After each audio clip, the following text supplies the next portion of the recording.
gaafa Saaraan qulqullummaa isheef abbaa manaa malee nam tokko qaama ishee tuqee akka hin beekne gaafa ishee mirkaneeffattee rabbii ishee waan namichi naafuma ta'ee irraa deebi'a ammas yaa rabbi nan salphisin jettee du'aa gooti. Achii booda niitiin kun waa qabdi narraa baasaa jedhee garbitti illee kenneefi jara akka deeman taasise jechuudha. Seenaan ishee asirraa eegala. Garbittii turte fudhatanii deeman.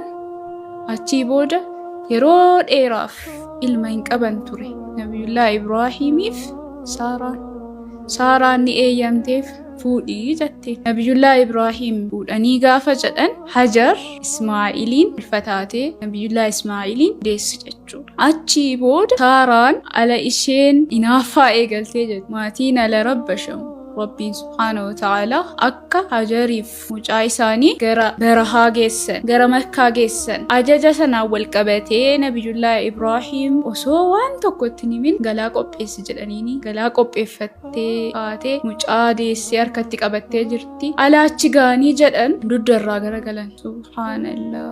Asirratti gaa kan Rabbiin subhaanahu wa ta'ala seenaadhaaf isii qopheessa. Gaafa Rabbiin keessan seenaa guddaaf isin qopheessuu eegale qormaata guddaa isin qora jechuudha. Qormaata malee namni eessayyuu ga'u hin jiru. Namni jireenyi hundinuu akkasii yaaddanu gaafa ta'ee jedhe of yaadachuu qaba. Isheen amma ilmoo argadheera.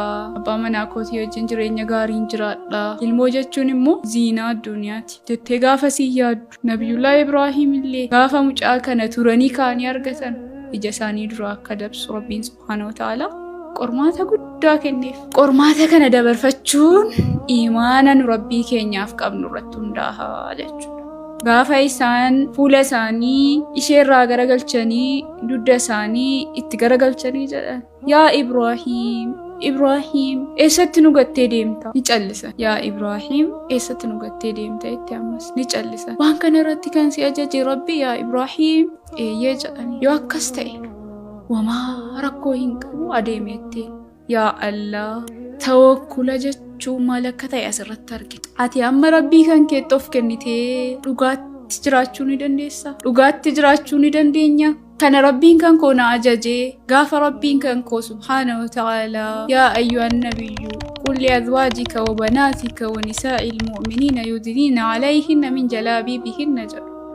Gaafa ajaja isaa ta'eennaan hundi sirraa garagalu. Gaafa ajaja isaa ta'eennaan mana barnootaatti ari'atamu. Gaafa inni osoo si ajajuu beettee ajaja isaa fudhatte garuu warratti Rabbiin subhaanahu wa ta'ala nama galmee nama olaantummaa taate jechuudha. Olaantummaan kamu harka isaati. Olaantummaa argachuuf qamisiirraa surriin uffatiin olaantummaa argachuuf jilbaaba baafnee iskarbii uffachuun barbaachisa. Maalummaa keenya waan ta'eef jennaan akka dubartummaatti ajaja Rabbii gaafa ta'e Hajariin akka fakkeenyaatti Rabbiin keenya nuu kaa'e.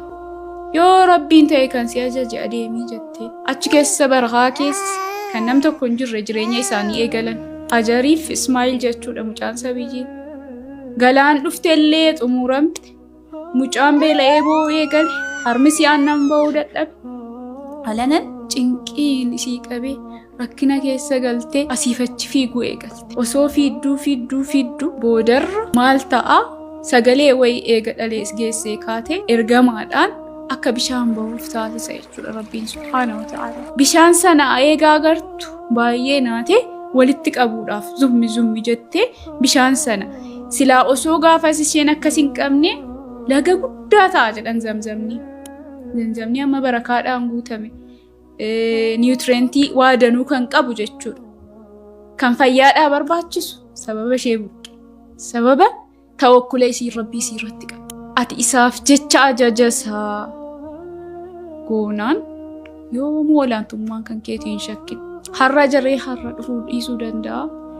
Garuu immoo akiraattis duniyaattis olaantummaan kan kee ta'a. Achii booda mucaa sii obaaftee akka qallabaatti ofiifis dhugdee jireenya sii eegalte. Barahaa ture, namoonni hin jiraatan ture. Achiin maaltu dhalate? Namoonni ala bishaan arganu naggaadeen garaagaraa achitti walitti qabamuu eegalan. Maal jetteen? bishaan keerraa nuu baasi gaafa jarreedhan. Yoo isin as jiraattan bishaan keerraa isin obaasa. Smart lady jechuudha. Dubartii akkam beektuu taate ilaala. Yoo isin asitti qubattanii bishaan koorraa fayyadamtu jettee. Namoota qubachiisuu eegalte. Araboonni achi jiraachuu eegalanii. Ismaa'il araba ta'anii guddatanii. Agartanii zarii jechuun afaan jechuudha. Ismaa'il eenyurraa dhalatan? Ibraahim irraa. Garuu araba keessa jiraataniif, afaan arabaatti of baraniif, araba fuudhaniif nabijii arabaa ta'an isaan araba ta'an. Karaa biraatiin immoo Ishaaq maal ta'an? Yaaqoobiin gara Israa'el deeman jechuudha. Sanyii jechuun afaan jechuudha. Nam tokko fakkeenyaaf waggaa 100 maatiin kan koo bakka tokko qubateedhaaf yeroon dhalootaa gara dhalootaatti afaan sanaan ka'u lakkaa'ee dhumarratti zarii jechuun aadamitti gala. Garuu zarii jechuun waa biraatii miti. Afaanii jechuudha akkuma inni Rasuul sallallahu alaihi wasallam jedha. Kanallee irraa barachuu dandeenya.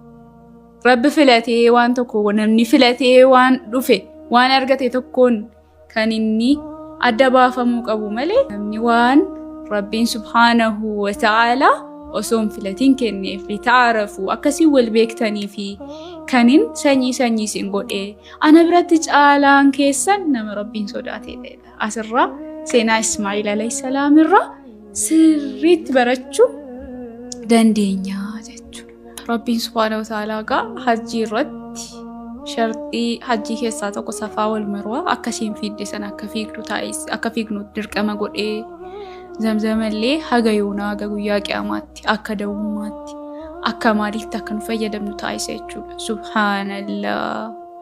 Seenaa ajaa'iba. Garbittii turte har'a garuu islaamummaa keessatti maal argatte? Yaa Allah. Namummaa jechuun Rabbiin sodaadhaan namummaa dhuftu. Alhamdulillah ala ni'matil islaam. Muslima kan godhe galanni isaa qabu. Eessattuu argannu kan sagantaan keenya irraa kana fakkaatti. Urjiiwwan milkaa'inaatti fufaa haga sagantaa biroo wal agarrutti. Salaamu alaykum wa rahmatullahi wa barakaatuh.